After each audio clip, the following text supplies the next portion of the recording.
Hello, this is for Libra, Sun, Rising, Venus, Jupiter. Libra, take only what resonates. For those of you, pwede kayong magpabook ng personal reading, Madam P.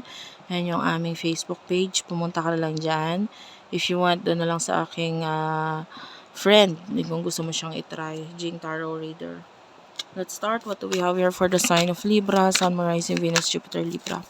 Pwede kang makarelate, pwedeng hindi. This is timeless love reading, okay? Let's get your energy. Main energy mo, you do have your change. What's with change? Friendship, okay.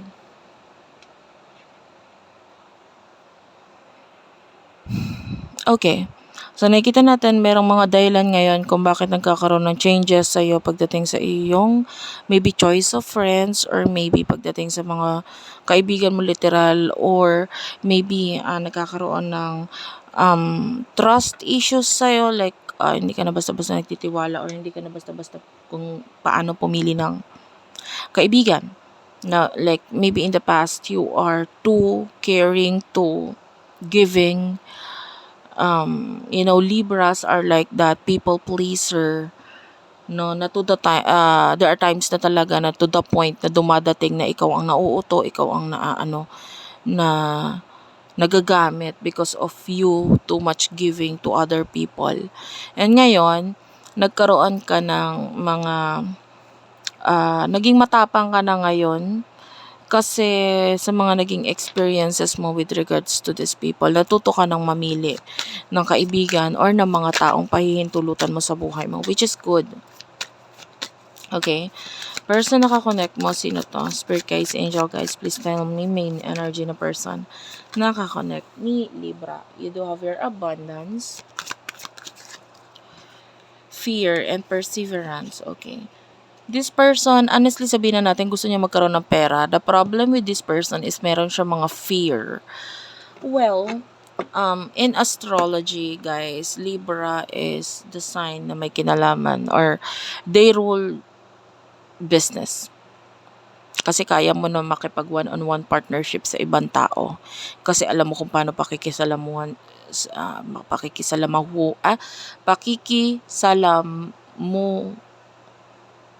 mahuan. Alam mo paano makikisalamuha sa kanila. Okay? You are someone who is good pagdating sa business and or partnerships of business. But this person, gusto niya ng ganun, gusto niya ng money, but nililimitahan niya yung masyado yung sarili niya. Hindi siya risk taker, there's fear. Okay? And you do have your service. I feel like mas gusto ng person na ito yung work. I don't know, but it feels like a business partnership sa inyo nitong taong to or maybe connection na may kinalaman sa negosyo or what. But hindi kasi siya katulad mo. Maybe this is a friend. Yung iba, this is love reading. But maybe yung iba, this is a friend na hindi naman siya love reading na lumalabas para sa iba. But of course, take only what resonates. So, ano yung emotions niyo sa isa't isa? You do have your indecision. Yeah, that is you. Libra is very indecisive. So, hindi ka nakapag-decision or ano ba talaga? Anong gusto? Kasi, ang hirap din kapain, kung halimbawa ganyan yung person mo, na, di ba parang, kailangan mo na decision niya. The problem with this person is ang hirap naman din niyang kausap. Dahil hindi mo alam kung ano yung magiging decision mo dahil maaring siya, ang sagot lang niya sa iyo is parang ikaw na bahala. You do have your discipline. So, nandun yung marami kang accomplishment but you want to hilahin itong person na to para maging accomplish kayo pareho eh. You want success and nakikita mo itong person na to, sige, pwede tayong maging partner pagdating sa success na yan. The problem is that nandun yung you do have a worry, so mamaaring hindi ka pa fully okay pagdating dito sa person na to because of course may mga challenges sa connection ninyo. Maybe hindi siya masyadong nagiging cooperative. Maybe yung mga decision niya is hindi niya ginagawa regarding sa partnership ninyong dalawa because nililimitahan nga niya yung sarili niya. So anyway, ano emotions niya for you? Emotions niya for you, you do have your happiness and purpose. Okay, so in the future, emotions niya, happiness is here. So, ikaw yung nagbibigay ng happiness sa kanya. I feel like this person is nakikita na may purpose yung connection ninyong dalawa. And, I really don't like the feeling lang na parang alam niya kung paano kanya gagamitin. And to the point na parang alam niya kung baga, magkaibigan tayo ngayon because I know you have this and that. You have a lot of things to offer. And I feel like ikaw, napapasaya mo siya. There are times na hindi siya okay, pero ikaw yung nagbibigay ng happiness sa kanya. So, somehow, nag-work yung connection ninyo dahil doon. Okay? And, yeah, you're helping this person na papunta sa right path para sa kanya. Kaya lang siya yung may problema sa sarili niya kasi may doubt siya mismo sa sarili niya. Feeling niya hindi niya kaya, feeling niya hindi ito okay, feeling niya ganito, ganyan. So, medyo may problem dito sa person na to regarding sa kanyang kung paano siya magtitiwala sa sarili niya, sa sarili niyang kakayahan. So, in the future, tell me about the future, in the near future sa inyong dalawa.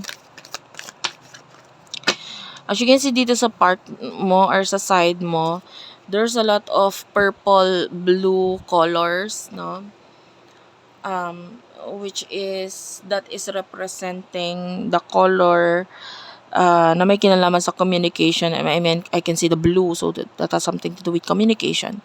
And then the purple is, that is spiritual energy, more on spiritual person. And na-achieve mo yun eh. The more that you age, the more na-achieve mo yung spirituality na yan. Mas gumagaling ka sa usaping spiritual. Mas natututunan mo kung paano makikipag-connect sa iyong spirit guides, sa iyong angel guides. And you do have your health. I can see, improvements with regards to your health kasi the more na nare-release mo yung mga stress, worry, and maybe the more you release people, friends, or mga taong alam mo nga na hindi na makakatulong para sa'yo, the more na ikaw ang makikinabang dito kasi of course wala na yung nagbibigay sa'yo ng stress and ng worry. And so, in the near future, you're getting better spiritually and health is good here. Okay, so yeah, as you can see, there's this denial, pero hindi ito yung pinaka-word na nagpakita sa akin or sa akin na message. Nabasa natin dito, I acknowledge my fear, but I replace it with the insight of awareness. So, andun yung nagiging mas aware ka na with regards to your surroundings, with regards sa mga decisions na dapat mong gawin. And yung mga dapat mong gawin sa sarili mo para magkaroon ka ng improvements, hindi lang sa money, but also pagdating sa health na rin. Ano yung mas makakabuti sa health mo. So, you're doing all of that. And nakakatulong ito sa'yo. So, in the future, pagdating sa person, nakakonect mo, you do have your envy and service. Of course, hindi niya kasi kayang gawin yung mga bagay na ginagawa mo, hindi niya kaya, lagi siya may doubt sa sarili niya. So, I can see na itong person na to, there's this inggit in the future sa'yo. Why? Because, nandun yung, takot siyang harapin yung mga challenges eh. Unlike you, kaya mong harapin yung mga challenges na yan. Siya, nandun yung takot niya. So, there's a problem dito sa taong ito. I can see pag-i-slow down pagdating sa mga desisyon na which is nakakapagpatagal. Alam mo, ayan na, guys, when we're being indecisive, yun ay nagiging choice natin. Diba? If there's a choice na kailangan gawin, pero ang choice mo is wag mamili or wag gumawa ng action doon sa gusto mo talaga, ayun yung pinaka-choice mo. And nakikita natin dito sa person na to, hindi nagkakaroon ng pagbabago yung buhay niya kasi hindi niya ginagawa yung decision or yung choice na dapat niyang gawin or piliin.